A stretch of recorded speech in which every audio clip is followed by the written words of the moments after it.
भारत के शहर दिल्ली में एक बहुत इंपॉर्टेंट जियोपॉलिटिकल इवेंट हो रहा है। बड़ी अहम मीटिंग हो रही है और उस मीटिंग में पाकिस्तान की तरफ से 2 मेंबर डेलीगेशन भी भेजा गया। दुनिया में जलील ख्वार कर दिया कि हमारा प्राइम मिनिस्टर जा जाके गली गली में कह रहे हैं मारे गए हैं, अब भूखे हैं। भट्टी साहब कि जब पाकिस्तान और भारत के ताल्लुकात इस नहज पर पहुंच चुके हैं कि अब तो बातचीत होने से भी रही, ट्रेड तो बहुत दूर की बात रह गई। ये चाहते हैं कि पूरी दुनिया में जहां पे जाएं हम अपने जो डेट्स हैं वो उसको रीशेड्यूल कराते जाएं, रीस्ट्रक्चरिंग उसकी कराते रहें। मेरी बात कि देखें श्रीलंका में क्या हुआ। श्रीलंका में पब्लिक जब खुद आ जाती है सड़कों के ऊपर, और वो सिर्फ 2.5 करोड़ लोगों का मुल्क है, यहाँ है 22 करोड़ लोगों का मुल्क, और यहाँ एक दफा पब्लिक सड़कों पे आ गई, यहाँ कोई किसी के पास तरीका नहीं है कि उसके बाद केओस को कौन रोकेगा। ये मीटिंग किस लिए हो रही है दिल्ली में? ये कितनी इंपॉर्टेंट मीटिंग है? कौन सा इवेंट है? रास्ता मुश्किल है, कठिन है। सियासतदानों ने ना तो होश के नाखून लेने हैं, ना उन्होंने कुछ चीजें समझनी है। इंडिया और पाकिस्तान का आना जाना अब जो है, बल्कि जाना ही हमारी तरफ से, वो क्यों आएंगे, समिट तो वहां पर हो रही है, तो ये लगा रहेगा। दूसरी तरफ जाना तो पड़ेगा उसे, तो रास्ता की है, रास्ता ये है कि I am now on high horse, मैं बड़ा तकड़ा, मैं कमजोरी के बेस पे वहां नहीं जा रहा, मैं स्ट्रेंथ के बेस पे वहां जा रहा हूँ। और ये आप देखिएगा, ये होगा ही होगा, और फिर रास्ते खुलेंगे आगे जाके। अब वहां पर पाकिस्तान की तरफ से 2 मेंबर्स का जाना एक, जो मैंने ये कहा कि बड़ा पॉजिटिव जेस्चर है। अभी हमारी जो अफवाज पाकिस्तान है उनकी बड़ी अहम मीटिंग आज हुई है। They have hold a very important core commander meeting. जो हर कोई जो पाकिस्तान में इसके ऊपर कुछ कर सकता है, मैं उन सारों को और इन पॉलिटिकल पार्टीज को भी कहना चाहता हूं कि देखें, आपके पास टाइम अब ज्यादा नहीं है। हम ये अक्टूबर के आगे नहीं जाने लगे, हमने फैसला कर चुके हैं। हमारी तैयारी, जिस तरह मैंने कहा, तकरीबन मुकम्मल है, और मैं ये किसी वक्त भी चंद दिनों के बाद मैं ये अनाउंस कर दूंगा।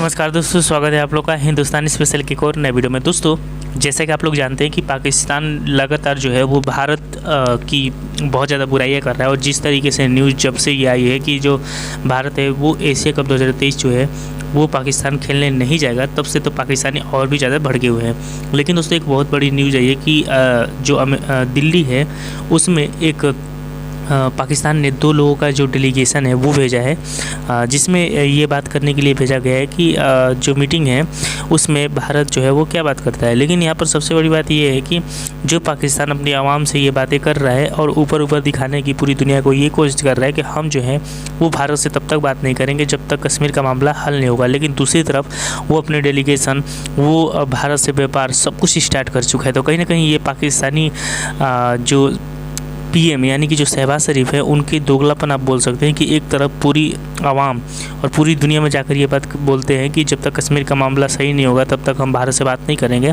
और दूसरी तरफ वो भारत से व्यापार भी करते हैं और भारत में जो अपने लोग हैं उनको भी भेजते हैं ताकि जो वहाँ पे मीटिंग हो रही है उसमें वो शिरकत कर सके। तो चलिए वीडियो में आगे चलते हैं, देखते हैं कि इस पर पाकिस्तानी मीडिया का और क्या रिएक्शन है। इस वक्त भारत के शहर दिल्ली में एक बहुत इंपॉर्टेंट जियोपॉलिटिकल इवेंट हो रहा है।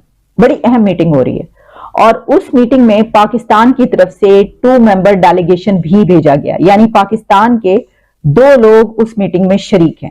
यानी ये शंघाई कोऑपरेशन ऑर्गेनाइजेशन की कोऑर्डिनेटर्स की एक मीटिंग है। अब आप ये जान लें कि इंडिया को एससीओ की प्रेसिडेंसी दे दी गई है, हैंड ओवर कर दी गई है, और नेक्स्ट ईयर सितंबर में ये समिट इंडिया करवा रहा है, इसको इंडिया प्रिजाइड करेगा। अभी भी जो कोऑर्डिनेटर्स की मीटिंग दिल्ली में हो रही है उसमें जितने भी मेंबर कंट्रीज हैं एससीओ के, उन सब के डेलीगेशंस इस मीटिंग में शामिल हैं, और उसमें एजेंडा सेट किया जा रहा है। उसमें जो पॉइंट्स हैं उन पे फोकस किया जा रहा है, किन पर बात होगी, क्या इंतजामात होंगे, इंडिया इसको देख रहा है, और इस मीटिंग को प्रिजाइड भारत के प्राइम मिनिस्टर पीएम मोदी कर रहे हैं। एक तो ये पॉइंट रखा गया है कि जो इसको नेक्स्ट ईयर इस समिट में उठाया जाएगा वो है काउंटर टेररिज्म, दूसरा है ट्रेड, और तीसरा है कनेक्टिविटी। अब देखें, काउंटर टेररिज्म या दहशतगर्दी की जो सूरत हाल है वो पाकिस्तान और भारत के बीच इस हवाले से तो एक बड़ा ही गहरा ताल्लुक है। ठीक है, आप जानते हैं ना, अक्सर स्टेटमेंट्स आती रहती हैं, बहुत सारे ऐसे तारीख इससे जुड़ी हुई है सब कुछ, तो ये उसमें रेस किया जाएगा। उन्होंने ये सेट कर लिया कि हमारा ये एजेंडे में शामिल है, ये वाला एक, इस पर फोकस किया जाएगा। अच्छा, देखें श्रीलंका में क्या हुआ। श्रीलंका में पब्लिक जब खुद आ जाती है सड़कों के ऊपर, और वो सिर्फ 2.5 करोड़ लोगों का मुल्क है, यहाँ है 22 करोड़ लोगों का मुल्क, और यहाँ एक दफा पब्लिक सड़कों पे आ गई, यहाँ कोई किसी के पास तरीका नहीं है कि उसके बाद केओस को कौन रोकेगा। और अभी तक सड़कों पे क्यों नहीं आई? जो इन्होंने खास तौर पे ये जो 5 महीने में इन्होंने जो महंगाई की है 50 साल में सबसे ज्यादा, जो बिजली के बिल, सारी चीजें जो महंगी हुई हैं और इंडस्ट्री बंद हो रही, इसलिए सड़कों पे नहीं आई क्योंकि एक पॉलिटिकल पार्टी उनको मुनज़्ज़म तरीके से एहतजाज में लेके जाती है और वापस ले आती है। लेकिन एक दफा जब हम मार्च अनाउंस कर देंगे और इस वक्त पब्लिक सड़कों पे ऊपर आ जाएगी, तो ये फिर ये याद रखना कि वो और जिस तरह की पब्लिक निकलेगी, वो फिर उसका कोई गारंटी नहीं कर सकता कि जब इतनी पब्लिक और जितनी तादाद में इंशाल्लाह पब्लिक निकलेगी तो उसका फिर क्या नतीजा आएगा। वाज़ेह हो गया है कि इमरान खान के खिलाफ तहरीक अदम एतमाद एक साजिश थी, और आज ये साजिश पूरी दुनिया के सामने खुलकर सामने आ गई है। अरे नहीं हो रही, तो फिर ये सोचना चाहिए एक बात। अभी हमारी जो अफवाज पाकिस्तान है उनकी बड़ी अहम मीटिंग आज हुई है। They have hold a very important core commander meeting. भरते जा रहे हैं और उनके ज़हन में ये है कि चूंकि इमरान खान साहब का फड्डा हो गया है एस्टेब्लिशमेंट के साथ, उसके हल्के के लोग पूरा मन एहतजाज करेंगे। बड़ा मुश्किल होगा इन हालात में। जो इमरान खान के साथी हैं, नून लीग के तो हैं, उनका तो मैं इसलिए आखिर में जो हर कोई जो पाकिस्तान में इसके ऊपर कुछ कर सकता है, मैं उन सारों को और इन पॉलिटिकल पार्टीज को भी कहना चाहता हूं कि देखें, आपके पास टाइम अब ज्यादा नहीं है। हम ये अक्टूबर के आगे नहीं जाने लगे, हमने फैसला कर चुके हैं। हमारी तैयारी जिस तरह मैंने कहा तकरीबन मुकम्मल है, और मैं ये किसी वक्त भी चंद दिनों के बाद मैं ये अनाउंस कर दूंगा। ये मुल्क जिस तरफ ये लेके जा रहे हैं तेजी से नीचे, ये सिर्फ अब एक तरह ही निकल सकता है, साफ और शफाफ इलेक्शन जो पॉलिटिकल स्टेबिलिटी लेके आए। जब तक सियासी इस्तेकामात नहीं होगी, इस्तेकाम नहीं आएगा सियासी तौर पे, माशियत नहीं ठीक होने लगी, क्योंकि माशियत तो नीचे जा रही है। वो दार को लेके आए हैं जो कि खुद एक बहुत बड़ा मुजरिम है, जिसने स्टेटमेंट दी हुई है मनी लॉन्ड्रिंग की, कि मैं जो 2000 के अंदर इसने मैजिस्ट्रेट के सामने स्टेटमेंट दिया, वो जो हुदैबा पेपर मिल का केस था, कि मैं शरीफ खानदान के लिए मनी लॉन्ड्रिंग करता था। फिल्म बनी हुई है इसके ऊपर BBC की कि कमांडर्स मीटिंग किया और उन्होंने बड़ा कैटेगोरिकली कहा कि ये सवाल ही पैदा।